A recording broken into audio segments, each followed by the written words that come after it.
उपेंद्र जी को वहाँ एक लॉलीपॉप जो है वो एमएलसी के रूप में दिया गया है और उनकी पार्टी का सत्यानाश कर दिया गया। लेकिन जदयू के अंदर उनको बुला करके उनको अपमानित करने की योजना पहले से बनाई गई थी। जदयू के लोग ही उनको, हमको लगता है कि उनके लिए खतरा पैदा कर रहे हैं। जदयू के लोगों के द्वारा सुनियोजित यह हमला किस प्रकार है, इसकी पुष्टि वहाँ का जिला प्रशासन करता है। तो झुनझुना बजाने का काम उनका मतलब क्या है? कोई जिम्मेदारी नहीं दी गई, तो बहुत पहले से मुहावरा है झुनझुना पकड़ाना।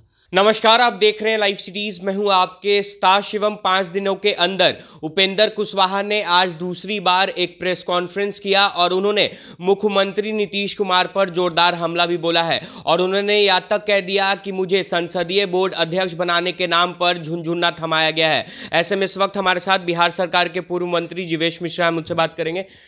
उपेंद्र कुशवाहा ने कहा कि मुझे संसदीय बोर्ड अध्यक्ष बनाने के नाम पर झुनझुना थमाया गया है। सब बात तो वो अपने कहिए दिए हैं।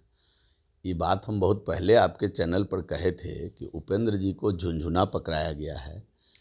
उपेंद्र जी को वहाँ एक लॉलीपॉप जो है वो एमएलसी के रूप में दिया गया है और उनकी पार्टी का सत्यानाश कर दिया गया। ये तो आपके चैनल पर हम बोले थे ना, बहुत पहले बोले थे। आज उपेंद्र जी वही बात कह रहे हैं जो हमने कहा था बहुत पहले, जो उनको पीड़ा हुई है। 2 साल तक वो समायोजन की चेष्टा कर रहे थे वहाँ कि किसी तरीके से जदयू के मुख्य धारा में वो आ जाएं, लेकिन जदयू के अंदर उनको बुला करके उनको अपमानित करने की योजना पहले से बनाई गई थी। पहले से बना करके कि जिस प्रकार से उनके पार्टी के लड़ने से जदयू का सत्यानाश हो गया। जदयू के पक्ष में तो लोग हैं नहीं। जदयू जो कॉम्बिनेशन नीतीश कुमार जी बनाए, लालू जी के माई समीकरण से तंग आकर के नीतीश कुमार जी लव कुश समीकरण बनाए और कुश बेचारा इंतजार करता रहा, लव शासन करता रहा। तो कुश को जो ठगने का काम किए इस बिहार के अंदर नीतीश कुमार जी, आप ज़मीन पर जा कर के देखिए, अब कुश भी इसको बर्दाश्त करने के मूड में नहीं है। और वही प्रेशर कहीं ना कहीं उपेंद्र कुशवाहा जी के ऊपर भी है। तो इसका एक बड़ा आगे आने वाले समय में देखिए क्या क्या होता है। नीतीश जी के पास आज के दिन में किसी प्रकार का कहीं कोई जनाधार नहीं है। एक व्यक्ति उनके समर्थन में खड़ा नहीं है और उनके इर्द गिर्द जो कुछ लोग खड़े हैं वो उनको और धृतराष्ट्र बनाने का काम कर रहे हैं। उनको सही प्रकार से राजनीतिक परिदृश्य को, राजनीतिक विषय वस्तु को उनको देखने भी नहीं दे रहा है। तो जिस बात की पीड़ा उपेंद्र जी भी बता रहे थे कि वो अपने मन से चले, मतलब क्या कह रहे थे समझिए। आपने देखा होगा अगर उनका प्रेस कॉन्फ्रेंस, तो उन्होंने कहा नीतीश जी अपने मन से नहीं चल रहे हैं, तो किसके मन से चल रहे हैं? तो नीतीश कुमार जी की तो विश्वसनीयता जो है वो ख़त्म हो गई है ना आम जन में। नीचे जाकर देखिए ना, आप ग्राउंड रिपोर्टिंग करके देखिए, आम आवाम को गांव में जाकर पूछ करके देखिए। रिक्शा चलाने वाला, ठेला चलाने वाला, अंडा बेचने वाला, दुकान चलाने वाला, फल बेचने वाला, सब्जी बेचने वाला, आप किसी बंधुवर से जा कर के पूछ लीजिए तो नीतीश जी के बारे में अब क्या छवि है उनके दिमाग में, पता कर लीजिए। और तेजस्वी यादव जी को भी पता करना चाहिए। तेजस्वी यादव जी की भी गाड़ी जो है अब जिस प्रकार से तेज़ी में आगे आई थी ना, उसी प्रकार से अब रिवर्स गियर में चलना शुरू हो गया है।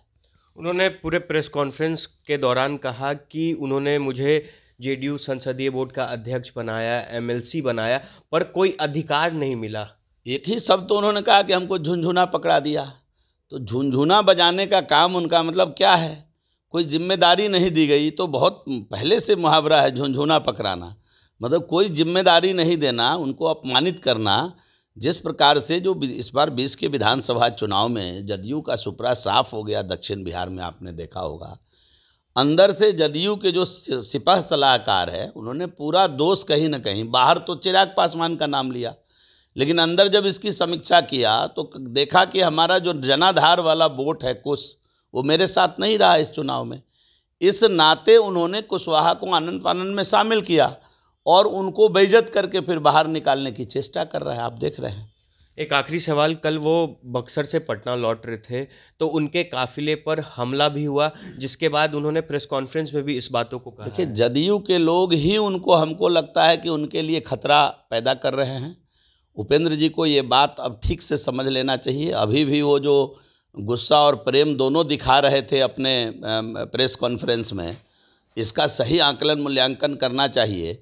जदयू के लोगों के द्वारा सुनियोजित यह हमला किस प्रकार है, इसकी पुष्टि वहाँ का जिला प्रशासन करता है कि आप देख लीजिए, पत्थरबाजी हुई, उनके ऊपर हमला हुआ और प्रशासन का पहला रिपोर्ट जो आ रहा है उसमें कह रहा है कि उपेंद्र कुशवाहा जी के ऊपर किसी प्रकार का हमला नहीं हुआ।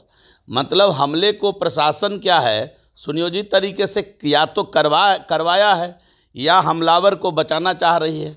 अब दोनों परिस्थिति में इसकी जांच होनी चाहिए। कुछ भी है, उपेंद्र कुशवाहा जी एक सदन के सदस्य भी हैं, बिहार के अंदर बिहार के उच्च सदन के सदस्य हैं। उनके ऊपर हमला हुई है, ये गंभीर मामला है और कोई अधिकारी ऐसे कैसे कह दे सकता है कि उनके ऊपर हमला नहीं हुई। पत्थर चल रहा है, वीडियो फुटेज है उसका, और इस प्रकार का गैर जिम्मेदाराना निष्कर्ष निकाल देना किसी अधिकारी के द्वारा, हम समझते हैं कि ये बहुत ही घोर आपत्तिजनक है, उस पर सख्त कार्रवाई होनी चाहिए। तो क्या लगता है, आपने कहा कि जेडीयू के लोगों ने ही कराया है क्या? देखिए, एकदम हर तरीके से उपेंद्र जी को तबाह कर रहा है जदयू के लोग। जब वो बोल वचन से नहीं हुआ, जब बातचीत से नहीं हुआ, आपको मालूम है ना कि किसी भी कार्यक्रम में उनको अभिनव बोले हैं, प्रेस कॉन्फ्रेंस किए हैं। पिछले 2-3 महीने से उपेंद्र कुशवाहा जी को जदयू के किसी भी कार्यक्रम में न्योता नहीं दिया जा रहा था। क्षुब्ध होकर के उपेंद्र कुशवाहा कोई पीसी किए, कोई बात किए, 3-4 महीने से उनको बुलाया नहीं जा रहा था जदयू के कार्यक्रम में। तो पार्लियामेंट्री बोर्ड के अध्यक्ष कैसा, उनको बुला ही नहीं रहा है, उनका कोई सुझाव नहीं ले रहा है, टिकट उनके बगैर बट रही है, उनको कोई पूछ नहीं रहा है। और हद तो तब हो गई कि पिछले 3-4 महीने से उनको जदयू किसी कार्यक्रम में नहीं बुला रहा है, तब भी वो वहाँ टिके हुए हैं, तब भी वो पार्टी मजबूत करने की बात कर रहे हैं। तो उनको अब यहाँ से भगाने का एकमात्र रास्ता था जदयू के पास कि उन पर अब हमला करो, हमला कराओ। इसकी ठीक से जांच हो जाए तो दूध का दूध, पानी का पानी हो जाएगा कि किसके इशारे पर उपेंद्र कुशवाहा जी के ऊपर हमला हुआ है। चलिए, हमारे साथ बिहार सरकार के पूर्व मंत्री जीवेश मिश्रा थे, जिन्होंने साफ साफ शब्दों में कह दिया है कि इस मामले की जांच होनी चाहिए, तभी पता चल पाएगा कि असली गुनहगार कौन है। बहरहाल, अब बने रहे हमारे साथ। अगर आपने हमारे चैनल को सब्सक्राइब नहीं किया है तो जल्द से जल्द सब्सक्राइब कर ले। धन्यवाद। उपेंद्र जी को वहाँ एक लॉलीपॉप जो है वो एमएलसी के रूप में दिया गया है और उनकी पार्टी का सत्यानाश कर दिया गया। लेकिन जदयू के अंदर उनको बुला करके उनको अपमानित करने की योजना पहले से बनाई गई थी। तो जदयू के लोग ही उनको, हमको लगता है कि उनके लिए खतरा पैदा कर रहे हैं। जदयू के लोगों के द्वारा सुनियोजित यह हमला किस प्रकार है, इसकी पुष्टि वहाँ का जिला प्रशासन करता है। तो झुनझुना बजाने का काम उनका, मतलब क्या है, कोई जिम्मेदारी नहीं दी गई। तो बहुत पहले से मुहावरा है झुनझुना पकड़ाना। आज उपेंद्र जी वही बात कह रहे हैं जो हमने कहा था बहुत पहले, जो उनको पीड़ा हुई है। 2 साल तक वो समायोजन की चेष्टा कर रहे थे वहाँ,